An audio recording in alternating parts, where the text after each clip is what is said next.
Hi, everyone, and welcome to the Sheila Zilinsky Show for this February 15th, 2018 edition. So glad that you're tuning in today. And wow, what a treat for my listeners, because this guest is incredible, and I want to jump right into the program. This guest has never been on my show before, but I've really wanted to have him on the show. John Kiriakou is a CIA analyst, counterterrorism, a senior investigator for the Senate Foreign Relations Committee, worked in CIA's Directorate of Operations. I mean, this really is a story of spies, corruption, espionage, and even whistleblowing. That's right, federal prison. I mean, the bio of this man alone could take up the whole entire show. Such a fascinating guest, such a fascinating story. John, welcome to the program, sir. Such an incredible pleasure to have you on. Oh, thanks for having me. I appreciate it. So, John, let's start with tell the listening audience a little bit about your background. I just briefly touched on it, but tell us a little more, sir, if you will.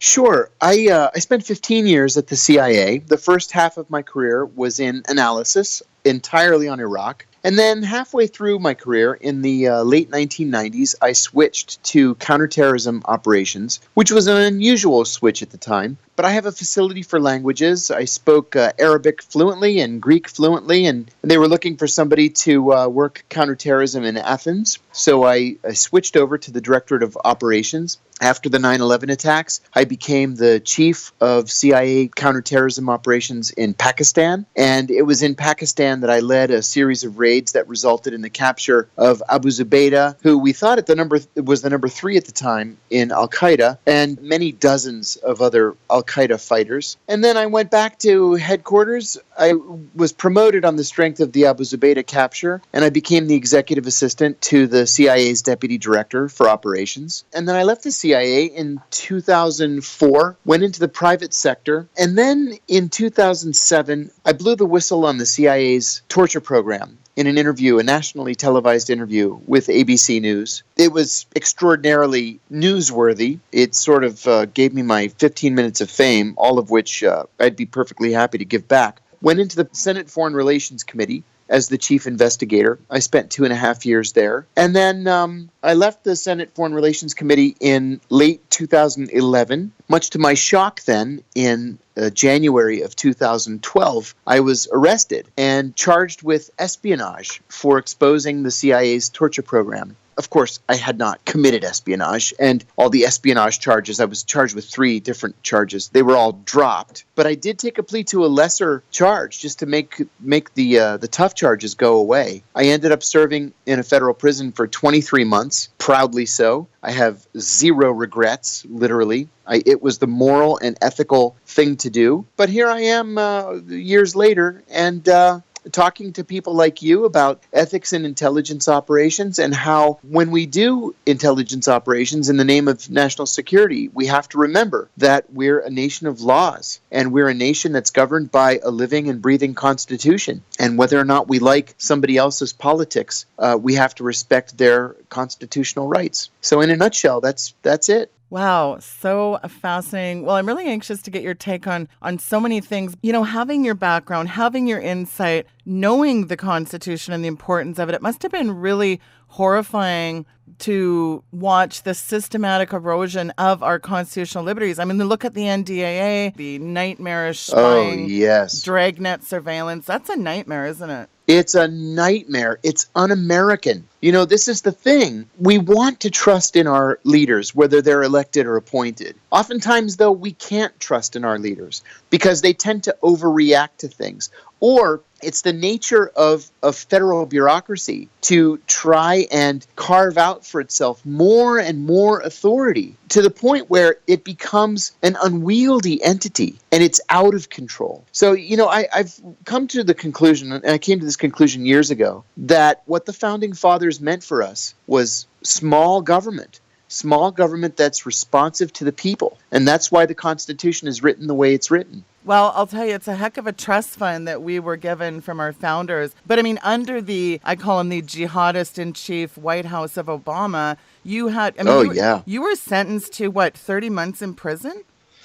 Yeah, you know, this is kind of the dirty little secret of the Obama administration. Barack Obama waged a war against whistleblowers, and I don't use the word war lightly. And let me explain what I mean by that. The Espionage Act was written in 1917 to combat German saboteurs during the First World War. Right. Between 1917 and 2009, it was used against 3 Americans who had spoken to the press. So 3 Americans were charged with espionage between 1917 and 2009. Just during the Obama administration, he charged 9 Americans, including me, with espionage for speaking to the press. That's 3 times the number of all previous presidents combined throughout American history. And it's because, and I don't say this lightly, but Barack Obama was the enemy of transparency. He was the enemy of accountability. And without whistleblowers, we would have no idea that, for example, Americans are being held without trial or without charge in military prisons.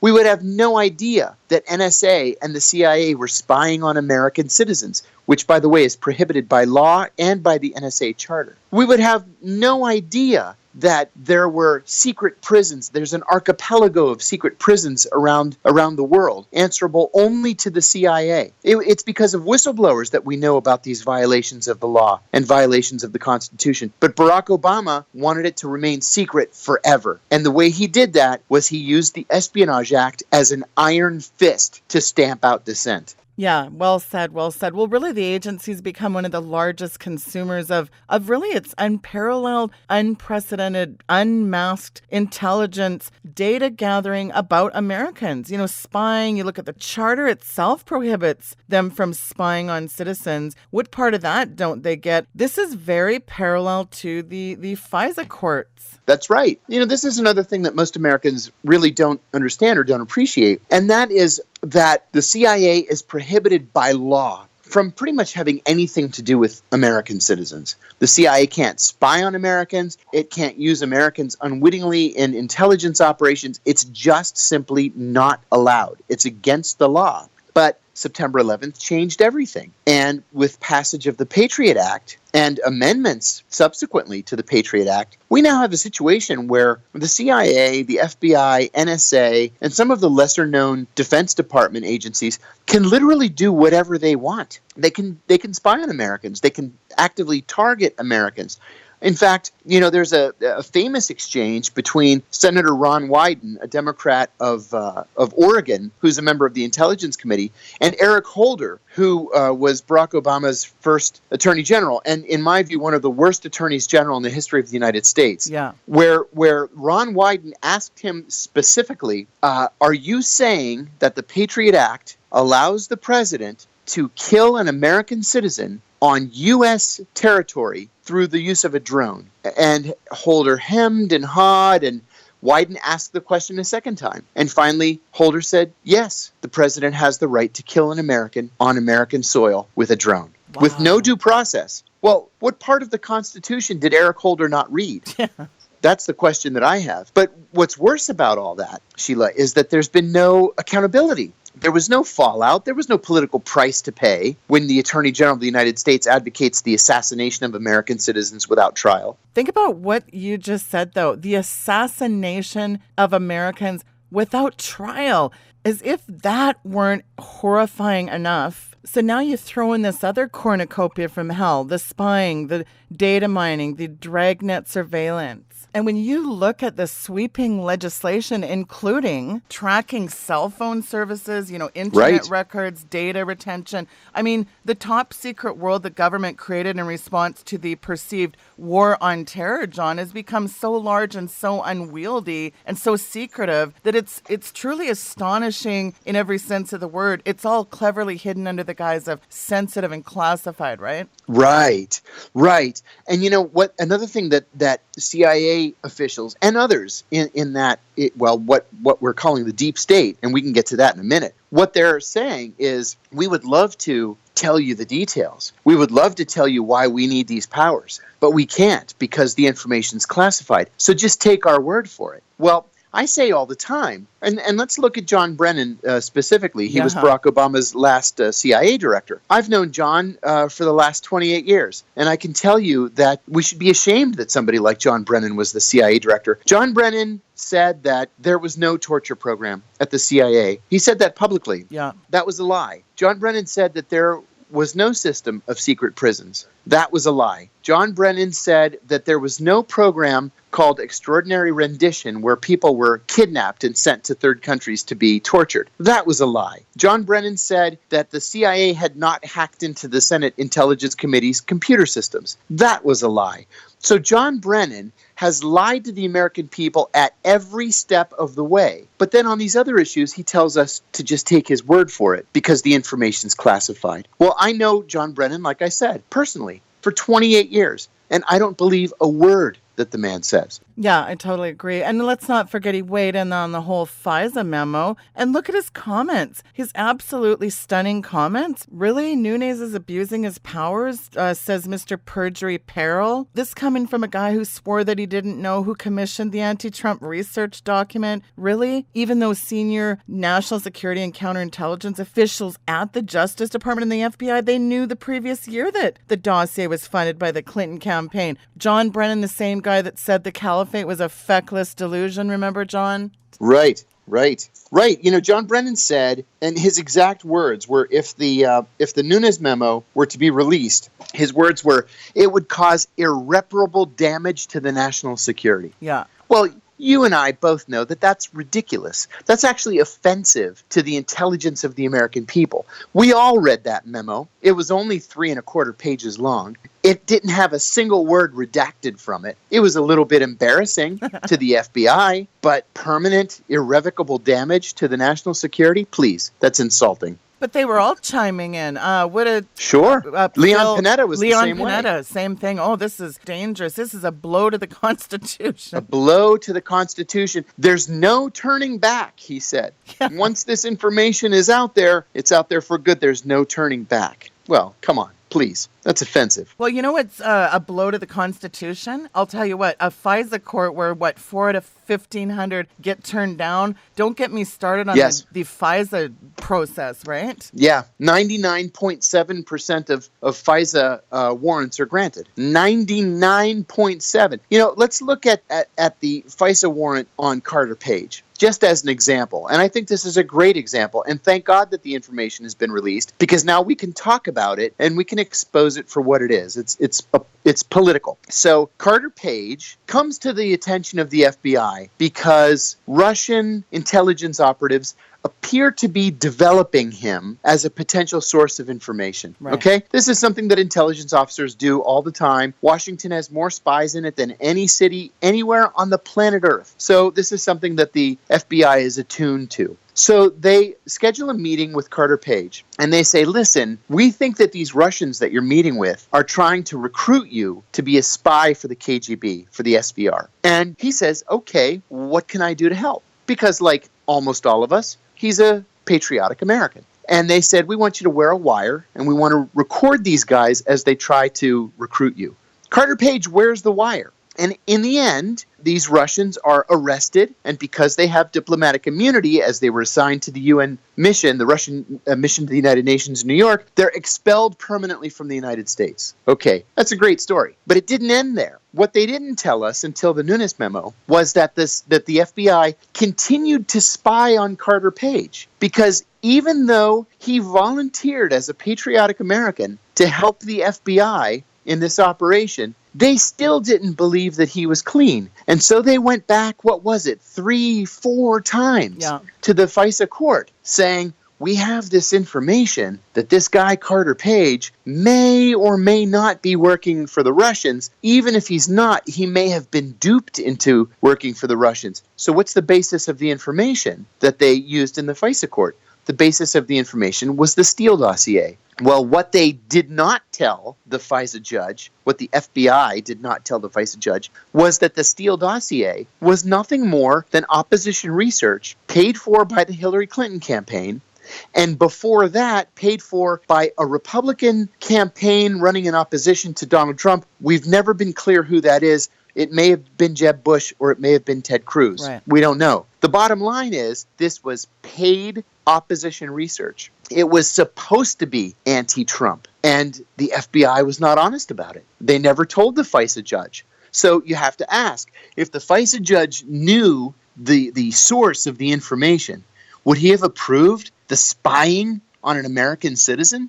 I would think not. Why were the FBI even collecting anything on Carter Page? And, who's there to argue on the other side? I mean, you practically have to practically be a 007 agent to get a FISA warrant. These FISA court extensions, as you mentioned, they don't have to provide even any more proof or data. It's like, nothing to see here, Judge. Just grant me an extension, right? Yeah, and as you pointed out a moment ago, last year there were more than 1,500 FISA requests and only 4 were denied. In 2016, there were more than 1,300 and none were denied. And in 2015, there were 1,200 and none were denied. So it's not like you have some kind of a defense. You don't even know that the FBI is spying on you. Yeah. So it's not like you can go before the FISA court judge and say, "Hey, judge, listen, I know the FBI is saying this stuff about me, but it's not true. Let me put on a defense." You don't have any idea that they're talking about you on the 6th floor of the Justice Department. That's a great point. And this swamp is so deep, and the tentacles of this thing, Trump talks about draining the swamp, but good Lord, how deep does the gut rot of this swamp and this stench go really here? I mean, it's a pretty big swamp to drain. Yeah, the swamp is pretty darn big. And it's funny too, Sheila, every once in a while in American history, and American history really is cyclical, we go through these periods where we come to the realization that the intelligence and law enforcement community has overstepped its constitutional bounds. And so we go through something like the Church Committee or the Pike Committee in 1975, where finally the intelligence and law enforcement communities are slapped down and regulations are placed on their activities. But then something happens like 9/11, where the pendulum swings to the opposite end, and the intelligence and law enforcement community is given carte blanche to do whatever they want. Well, 9/11 was almost 17 years ago, and the pendulum hasn't swung back yet. What's it going to take for Americans to realize that the rights, the constitutional rights that so many generations have fought and died for overseas are being usurped by our own government? It's not foreign governments that are trying to take our rights away from us. It's our own government that's done that.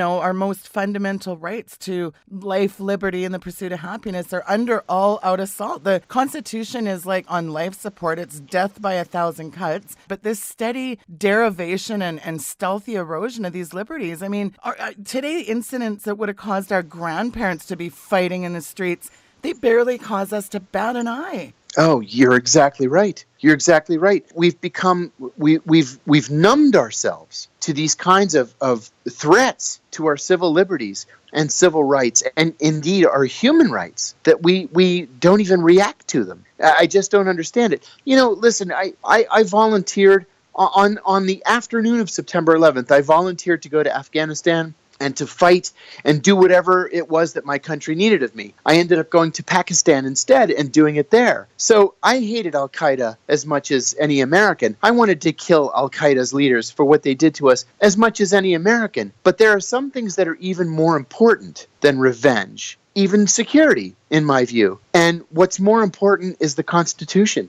As I said, we're a nation of laws. That's what makes us so great. That's what makes us a shining city on a hill, as Ronald Reagan said. We ought to be that shining city on a hill. And to me, our individual liberties are more important than 100% security. I would rather be slightly less safe and have the constitutional rights that the Founding Fathers gave me than to be 100% safe and to live under fascism. Yeah, well said. Hear, hear. Well, what did Benjamin Franklin say? Those who sacrifice liberty for security deserve neither. But Trump is always being vociferously attacked, accused of these allegations. Whatever happened to the Sixth Amendment to the United States Constitution? Hello, Donald Trump is the victim. His campaign's a victim. His transition team is a victim. His surrogates are the victim. These are total police state tactics. And I really believe that these FISA warrant requests from the Obama administration, they need to be released. And I'm talking tribunals on this stuff. Whatever happened to the right of the accused to confront their accusers? Amen. All these media, like last Friday, I played a clip, and it's about a minute clip where it's a big nothing burger. Well, it didn't seem like a nothing burger when Leon Panetta and John Brennan were out there. It's a death blow to the Constitution. It's permanent, as you said, unrecoverable harm. Didn't seem like a nothing burger then, did it? No.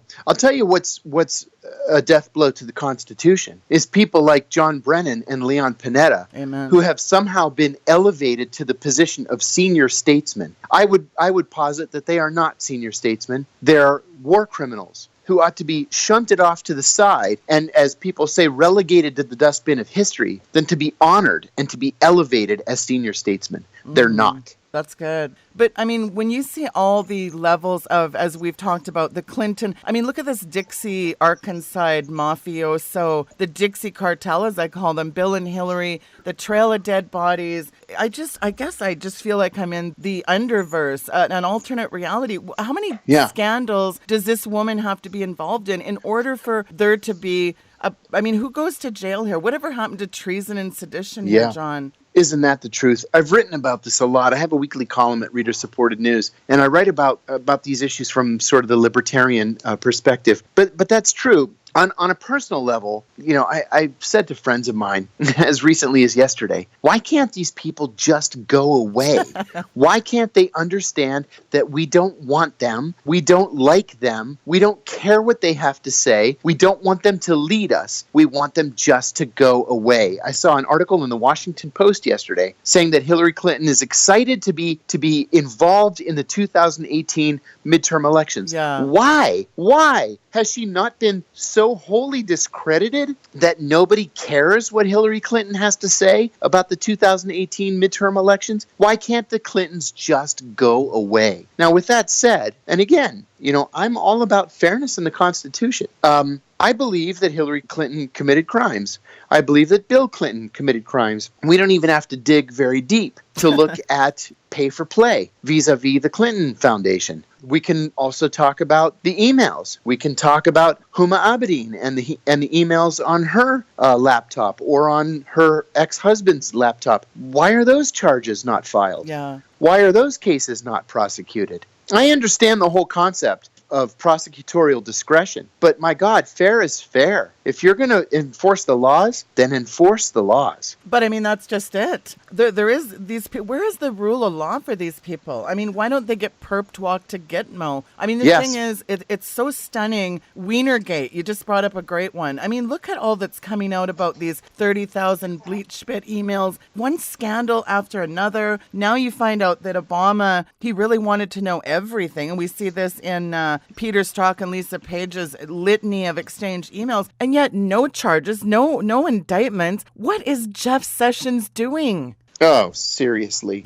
Seriously. And Jeff Sessions, so many of my Republican friends thought that Jeff Sessions was really going to shake things up. He had no intention of shaking things up. Why should he? He's part of that same establishment. And, this is what so frustrates me about this duopoly that we have. Because the Republicans are just as guilty of all this stuff as the Democrats are. This is why I don't mean to be partisan, but this is why I went to the Libertarian Party. And it's because the fix is in with these two parties. The fix is in. And they never had any intention of going after Hillary Clinton. They said they did just for political purposes all the way up until the election. And then once the election was done, they all backed off. Because they're all in the same milieu here in Washington. They're all playing the same game. They're the only players in the game. They don't really care about justice and about the rule of law. They're all just as guilty. Well, yeah. Look at Phil Mudd.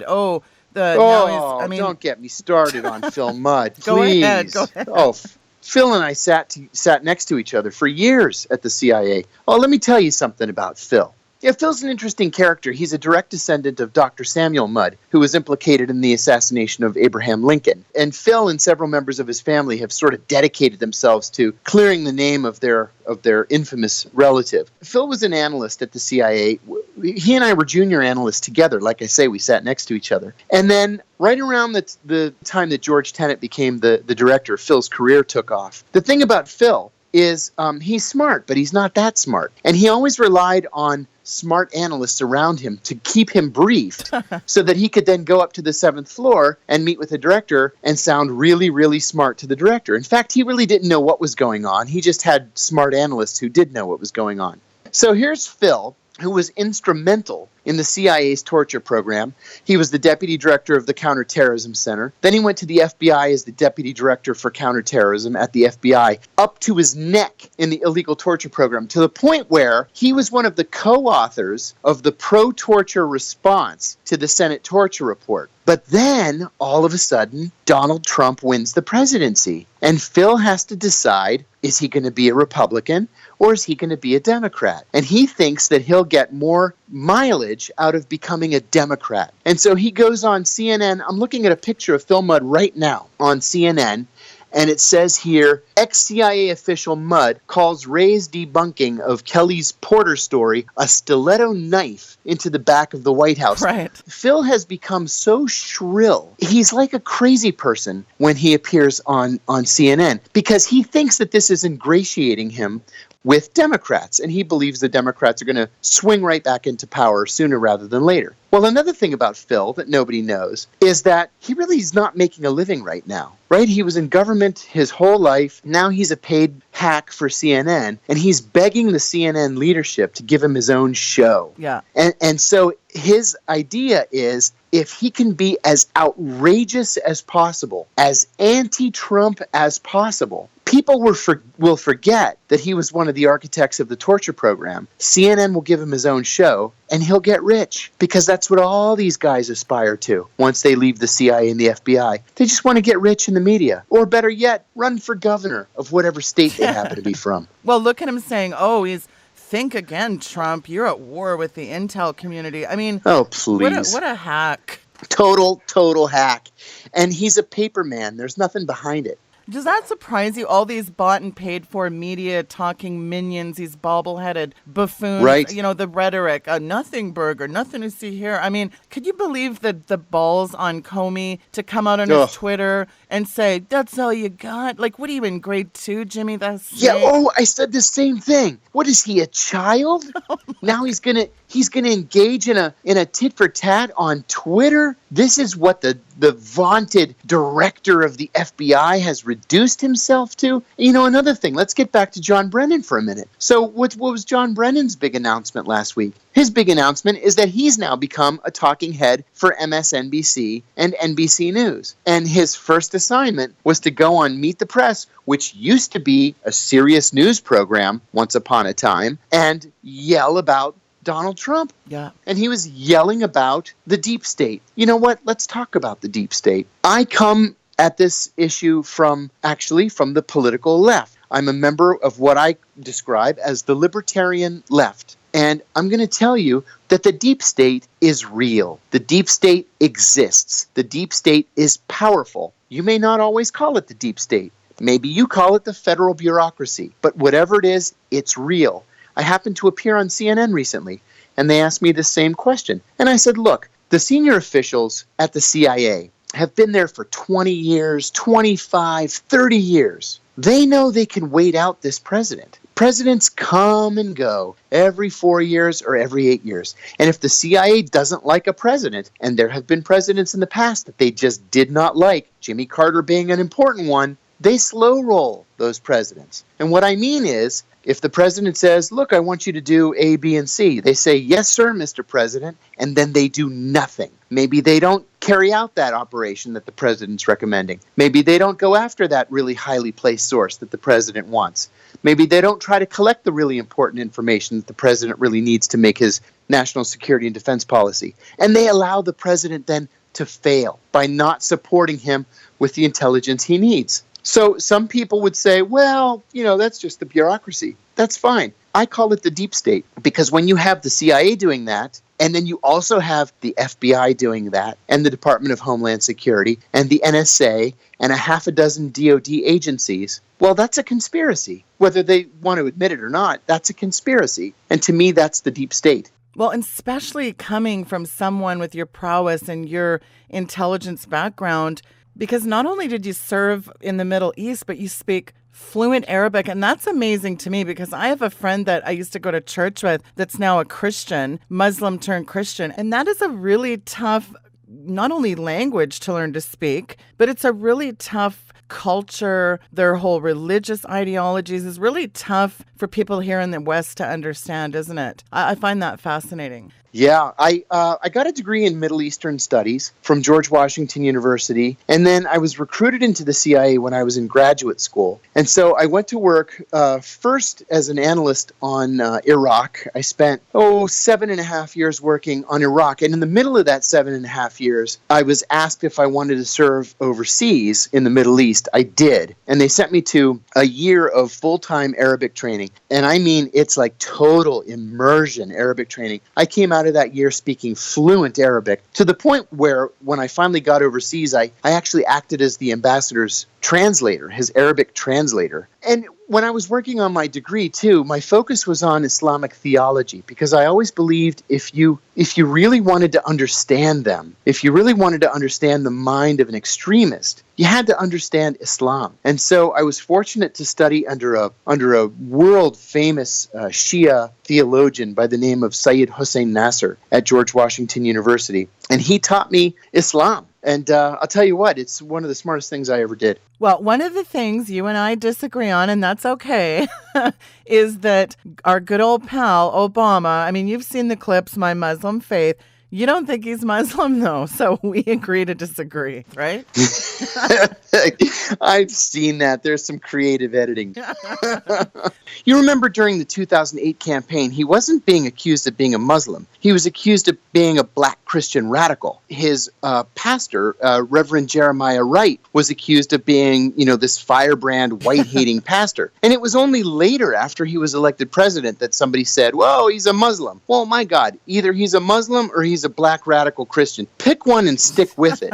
The Muslim Brotherhood is kind of an issue for me. Like I said earlier, I have my own radio show, and one of the other hosts is a former Breitbart reporter, and we're on each other's shows all the time. We talk about the Muslim Brotherhood a lot because when he was with Breitbart, he did a lot of research into Huma Abedin and her father, who was probably a member of the Muslim Brotherhood when he was in Saudi Arabia in the 1960s and 1970s. The thing is the Muslim Brotherhood, where it is a fundamentalist Muslim movement, right, created in 1920 in Egypt and then moving very soon afterwards to Syria, it has never been on the State Department's list of terrorist groups. It's a fundamentalist group, without a doubt. But you know what? So's the Saudi royal family. Right. So's the government of Saudi Arabia. So we have to be careful when we talk about fundamentalism versus radicalism versus terrorism. My God, there are a lot of terrorists out there we ought to be worried about before we worry about the Muslim Brotherhood. I always thought. But I think one thing we do agree on is something stinks in Denmark about our pal Barry Soetoro, because very little is really known about this person that spent 8 years as commander-in-chief. Oh,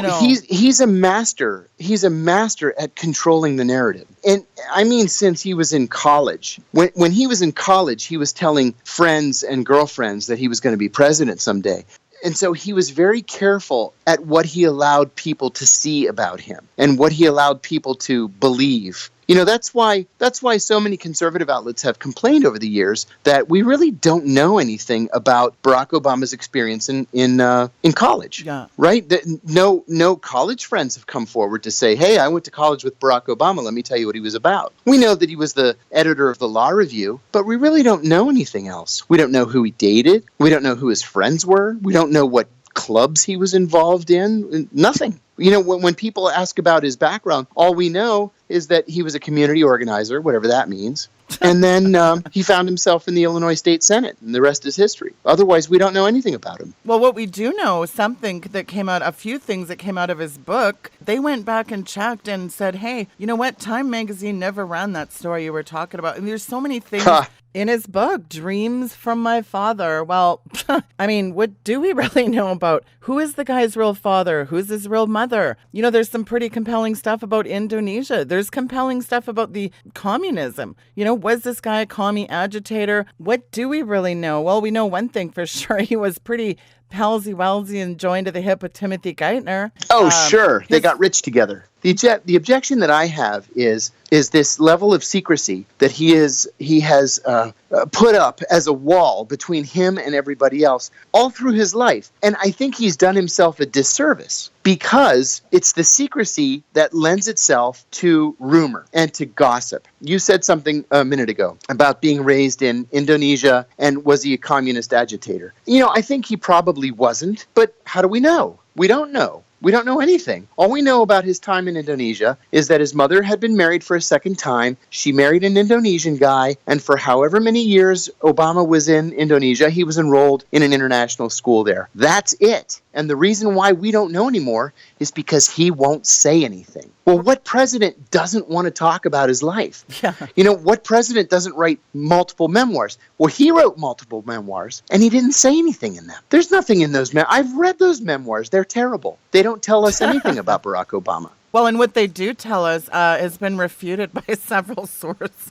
Yeah, sure. Here's my friend Sure. I dated. Oh, well, I didn't really date her, but Right, I used it as a exactly. metaphor. What is that? Exactly. And then the woman that he did date, the woman that he went to the high school prom with, ended up becoming a prostitute and a crack addict in Southern California. But he doesn't want to talk about that. Did you see this absolutely atrocious painting, this ceremony Monday at the Smithsonian's National Portrait Gallery in Washington, D.C., this unveiling? They're just really creepy and weird. I hate it. I think it's awful. Absolutely awful. It really... And I hate Michelle Obama's portrait more. I think it's even more terrible. But that's just my own taste in art. Well, she has this tiny little head and this massive body. I don't know who did these art things, but is it weird that he's still in the picture? Like, has he been strangely silent or weirdly talkative? I think he's actually been strangely talkative. It's kind of a normal part of American politics that once you've been president and your term ends, you go off into retirement quietly and you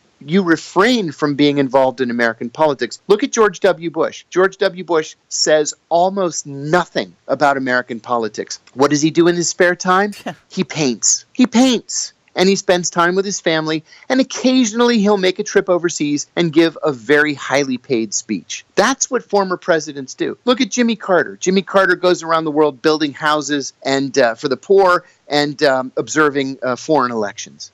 Look at any other former president, with the exception maybe of Bill Clinton. They just go off quietly into the sunset, and that's a tried and true American tradition. Barack Obama's not doing that. Barack Obama has said publicly, as recently as last week, that he can't wait to be involved in the 2018 elections. Right. Well, why?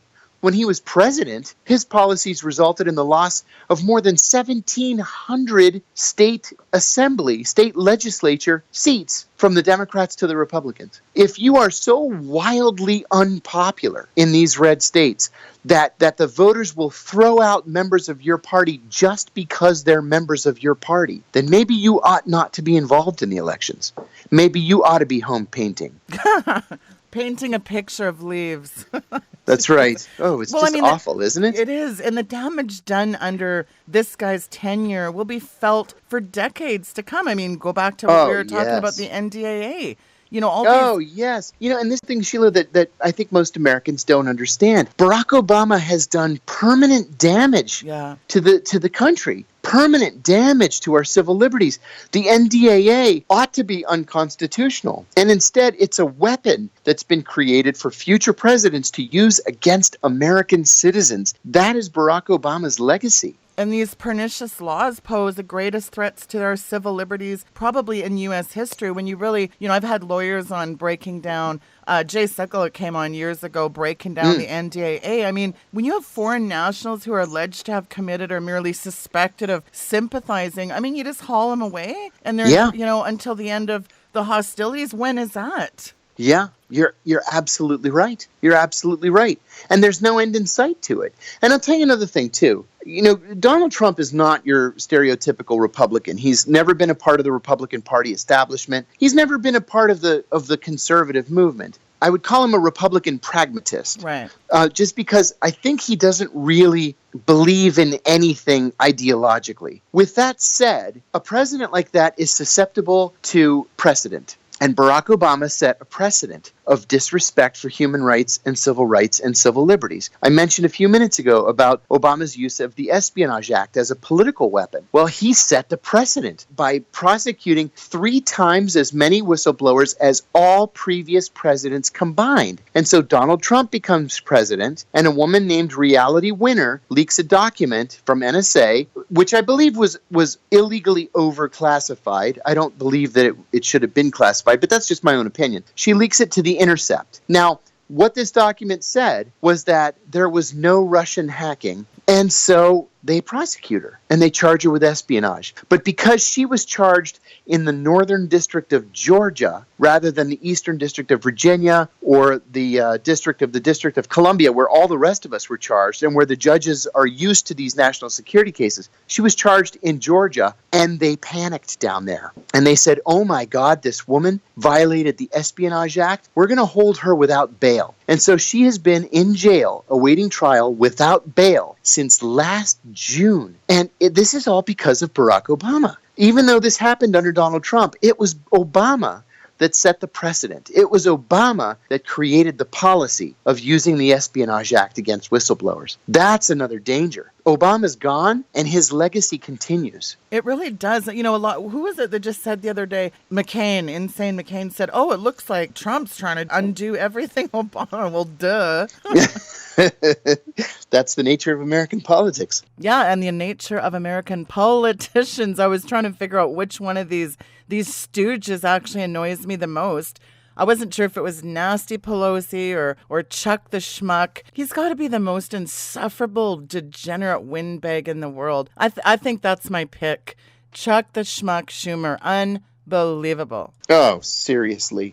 Let me give you an example of something that just completely infuriated me a few weeks ago. The whole notion of the U.S. moving its embassy in Israel to Jerusalem. Okay, the law authorizing the move was actually passed in 1986 when Ronald Reagan was president. Yeah. It had deep congressional support, and Reagan opposed it. But he understood that it had this deep congressional support, and so he made a policy that we have lived by since 1986. Ronald Reagan said that we will move the embassy to Jerusalem as soon as the Israelis and the Palestinians agree to a peace treaty. Plain and simple. It's a simple policy. As soon as there's comprehensive peace, we will move our embassy to Jerusalem. As I said a few minutes ago, Donald Trump is not ideological. He doesn't have that kind of deep ideological policy background that so many other presidents have had, whether it's from the right or the left. And so he moved the embassy to Jerusalem. Well, I thought that was a terrible policy decision. It was a terrible mistake for our foreign policy. But what happened? What did Chuck Schumer do? As soon as the White House announced the move, Chuck Schumer called all the newspapers in New York and said, I was the one who convinced him to move the embassy. He did. He said that he was the one, that he had called the president, and he convinced the president to move the embassy. Why in the world would you do something like that? Wow. We had a policy that was in place for 3 decades, and it was working because the talks were ongoing. Maybe they weren't accomplishing very much, but at least they were talking. Well, now they're not even talking, thanks to the likes of Chuck Schumer. Maybe he whispered in Reagan's ear back in 86, right? Well, I know you got to go. I know your time is really limited, but take some time. What do you think is really important with everything that's going on, John? I think the most important thing, and I'm going to sound like a broken record, is that government, by its very nature, will seek to take away our rights, because the fewer rights that we have, the more power the government has. We have to engage in what is going to become an unending, full-time fight to preserve our civil liberties and our civil and human rights. This is something that we can never give up. Never. I tell all my friends, too, we've got to be careful about partisanship, not ideology. If you want to be a conservative, go for it. If you want to be a liberal, go for it. But there has to be something more important than being liberal or conservative, and that has to be the Constitution. At least on that, we should all be able to agree. Well, you're right, because it's kind of the loss of rights does happen gradually, a step at a time. It's kind of like that frog in the It boiling does. water. But when you're That's right. slowly acclimated to giving one right, one freedom at a time, well, today things, again, our founders would have never tolerated. Little by little, one right at a time, it slips away. And then that same authority becomes, John, I think, the basis for ignoring an entire Bill of Rights. I agree. Because if there's no one there to stop them, then they won't stop. It's up to us to stop them. Well, I'll tell you what, our founding fathers, they did endow us with a heck of a trust fund, not in gold, but, these protection of our God-given rights. And the Bill of Rights and the Constitution, I think it's important for people that are listening to know this. They're not grantors of our liberty, but rather a guardian, aren't they? Exactly. They're the guarantors, not the grantors. And it's not up to our elected officials to decide if we should maintain them or not. It's not their decision to make. Exactly. Well, listen, give out how folks can follow you on social media. How they sure. Can get your books Sure, and all thank that you. Good. I'm on Twitter at John Kiriakou, John Kiriakou. But I'm far more active on Facebook, John Kiriakou. And I've got a website, very easy. It's simply johnkiriakou.com. And I got to say, I love your books. I love the fact, I love your boldness, by the way. I mean, you're really, willing to stand up for what's right because, whatever happened to, I guess, that, right? I mean, people, they criminalize all these political dissents. But the thing is, whatever, I guess, happened to ethics. Anyway, by the way, James Comey's teaching ethics is now laughable. Right. Can you imagine? Oh, the irony. Well, I just got to tell you one funny little story in the waning moments. James Comey said on Twitter, I was so happy to wear my cufflinks to the FBI dinner. So I tweeted back, I hope they match your orange jumpsuit.